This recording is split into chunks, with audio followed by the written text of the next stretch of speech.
আসসালামু আলাইকুম গাইস, তোমরা সবাই কেমন আছো? আশা করি ভালো আছো। আমি আলহামদুলিল্লাহ তোমার দয়ায় ভালো আছি। তো আজকে আমি রান্না করব কলিজা। তো কলিজাগুলো আমি এভাবে কেটে সেদ্ধ করে নিয়েছি, কারণ কলিজার ভিতরে তো অনেক ময়লা থাকে, রক্ত থাকে। তো এইভাবে সেদ্ধ করে আমি নিয়েছি কলিজাগুলো। আর নিয়েছি পেঁয়াজ বাটা, পেঁয়াজ কুচি, আর নিয়েছি কাঁচামরিচ কুচি, আর নিয়েছি আদা রসুন পেস্ট, নিয়েছি হলুদের গুঁড়া, মরিচের গুঁড়া, আর নিয়েছি লবণ, আর নিয়েছি ধনিয়া গুঁড়া, আর নিয়েছি গরম মশলা। এখানে আমি 4টা এলাচ নিয়েছি, আর 3 টুকরো দারচিনি, একটা তেজপাতা, লং আর গোলমরিচ। তো চলো আমরা এখন মূল রান্নায় চলে যাই। তো এতে আমি চুলে একটা কড়াই বসিয়ে দিয়েছি, দিয়ে দিচ্ছি সাদা তেল, দিচ্ছি গরম মশলাগুলো। গরম মশলাগুলো দিয়ে আমি একটু তেলের সাথে ভেজে নেব, যেন সুন্দর একটা ঘ্রাণ বের হয়। এই তো আমি পেস্ট দিয়ে দিচ্ছি এখন।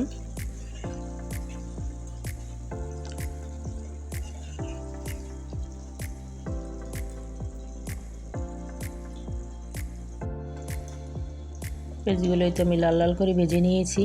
এখন দিয়ে দেবো পেঁয়াজ বাটা,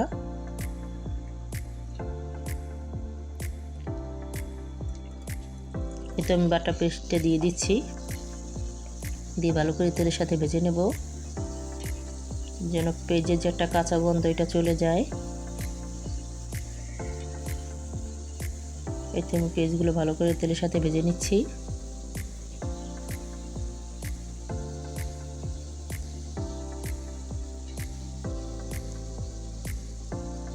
এখন দিয়ে দিচ্ছি আদা রসুন পেস্ট। আদা রসুন পেস্টটা দিয়ে আমি ভালো করে ভেজে নেব,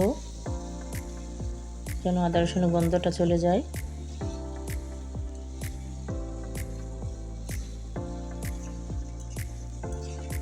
এই তো আমি ভালো করে তেলের সাথে আদা রসুনটা ভেজে নিয়েছি, যেন কাঁচা গন্ধটা চলে যায়। এখন দিয়ে দিচ্ছি হলুদের গুঁড়া, আর দিয়ে দিচ্ছি মরিচের গুঁড়া, দিচ্ছি ধনিয়া গুঁড়া, আর দিয়ে দেবো স্বাদ মতো লবণ।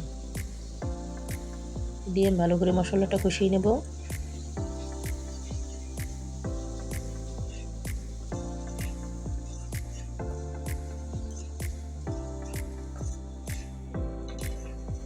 এখন দিয়ে দিচ্ছি সামান্য পরিমাণ পানি, মশলাটা কষিয়ে নেওয়ার জন্য ভালো করে।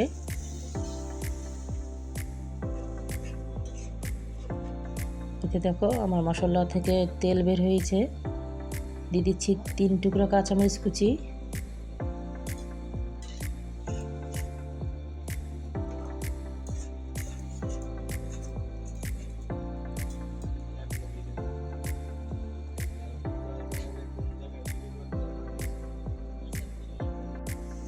তো এই তো আমি ভালো করে মশলাটা কষিয়ে নিচ্ছি।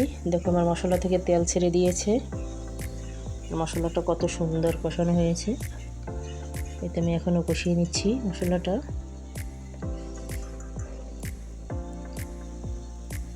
এখন দিয়ে দিচ্ছি কলিজাগুলো। কলিজাটা দিয়ে আমি ভালো করে মশলার সাথে মিশিয়ে নেব।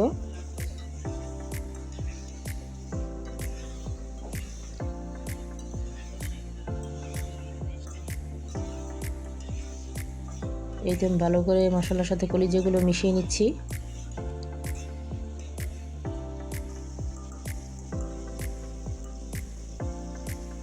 একটু দিয়ে দিচ্ছি সামান্য পরিমাণ পানি, কলিজাটা কষাই নেওয়ার জন্য।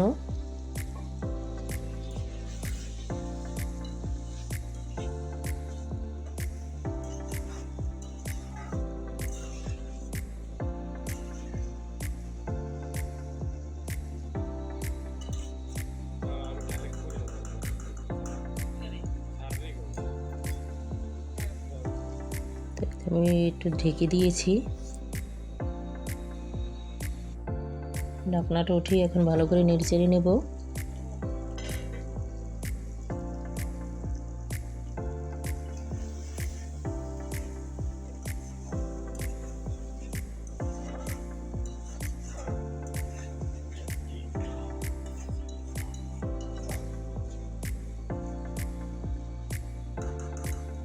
এই তো আমার কলিজাটা প্রায় কষানো হয়ে গেছে। আবার আমি ভালো করে নেড়েচেড়ে মিশিয়ে নিচ্ছি।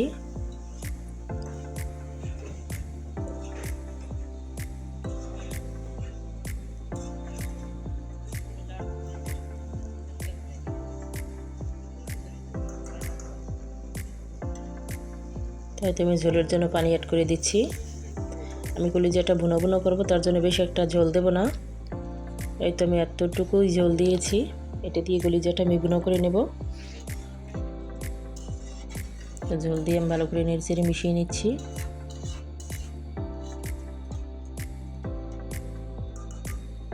এই তো আমি একটা ঢাকনা দিয়ে ঢেকে দিয়েছি। ঢাকনাটা উঠিয়ে আবার নেড়েচেড়ে নেব।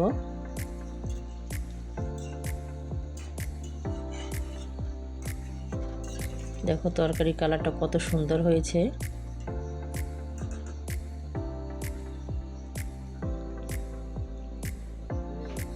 তোমরা অনেকেই আছো কলিজা সেদ্ধ করো না দেখে কলিজাটা ভুনো করলে কালো হয়।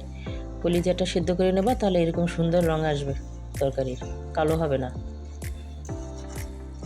এই তো আমার কলিজা ভুনাটা প্রায় হয়ে গেছে।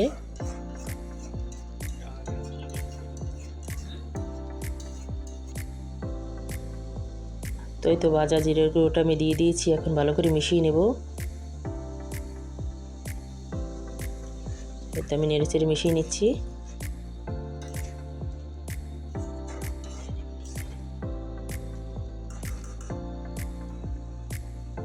তো এই তো আমার কলিজা ভুনাটা হয়ে গেছে, এখন আমি উঠিয়ে নেব। তো তোমাদের যদি আমার এই ভিডিওটি ভালো লেগে থাকে, তাহলে আমার ভিডিওতে একটি লাইক কমেন্ট শেয়ার করে দেবা, আর আমার চ্যানেলটি সাবস্ক্রাইব করে দেবা। তো আমার ভিডিওটি দেখার জন্য ধন্যবাদ। আল্লাহ হাফেজ।